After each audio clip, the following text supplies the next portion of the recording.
Kisah sahabat Utsman bin Affan radhiyallahu anhu, sahabatku yang baik. Hari ini minikru izinkan aku bercerita tentang seorang sahabat Nabi yang dikenal karena kelembutannya, kekayaannya, dan rasa malunya yang luar biasa. Namanya adalah Utsman bin Affan radhiyallahu anhu. Lembut, pemalu, tapi pemberani, Utsman adalah seorang saudagar kaya. Ia berasal dari Bani Umayyah, salah satu suku terhormat di Quraisy. Wajahnya tampan, tutur, katanya halus, dan hatinya sangat lembut. Tapi sahabat, jangan tertipu oleh kelembutannya. Di balik sifat malunya ada iman yang begitu kokoh. Saat dakwah Islam mulai disampaikan secara diam-diam, Utsman termasuk yang pertama-tama masuk Islam tanpa ragu, tanpa tawar-menawar. Padahal keislamannya membuat keluarganya murka. Ia bahkan sempat disiksa, diasingkan, dan ditolak. Tapi ia tetap teguh bersama Rasulullah. Cinta Rasulullah dan dua cahaya surga. Tahukah sahabat bahwa Utsman dijuluki Dzun Nurain, artinya pemilik dua cahaya? Karena ia menikah dengan dua putri Rasulullah, satu setelah yang lain. Pertama dengan Ruqayyah, dan setelah Ruqayyah wafat, ia dinikahkan dengan Ummu Kultsum.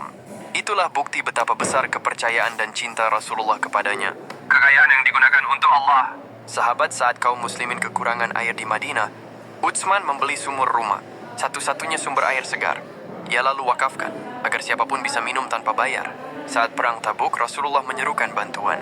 Tanpa ragu, Utsman datang dengan 300 unta, 1000 dinar emas, dan perlengkapan perang. Sampai Rasulullah berkata, tidak ada yang membahayakan Utsman setelah hari ini. Apapun yang ia lakukan, Allah telah mengampuninya. Bayangkan, seorang yang sahabat yang kekayaannya tidak menjadikannya sombong, tapi justru menjadi jalan menuju surga. Menjadi khalifah di tengah fitnah. Setelah Umar bin Khattab wafat, Utsman diangkat menjadi khalifah ketiga. Saat itu Islam berkembang pesat hingga ke Afrika Utara, Azerbaijan, hingga India. Tapi masa pemerintahannya juga diwarnai ujian besar. Fitnah politik menyebar. Orang-orang mulai terpengaruh provokasi. Utsman tidak membalas dengan kekerasan. Ia tetap memilih sabar, meski difitnah, dihina, bahkan ditinggalkan oleh sebagian orang dekatnya.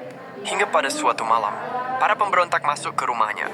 Dan saat beliau sedang membaca Al-Quran, tepat di depan mushaf, beliau dibunuh dengan kejam.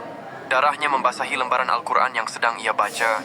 Inilah Utsman bin Affan, seorang lelaki yang seluruh hartanya ia serahkan untuk Islam, yang wafat dalam keadaan membaca firman Tuhan, yang memilih sabar padahal bisa membalas, yang malu kepada Allah dan Allah pun malu padanya.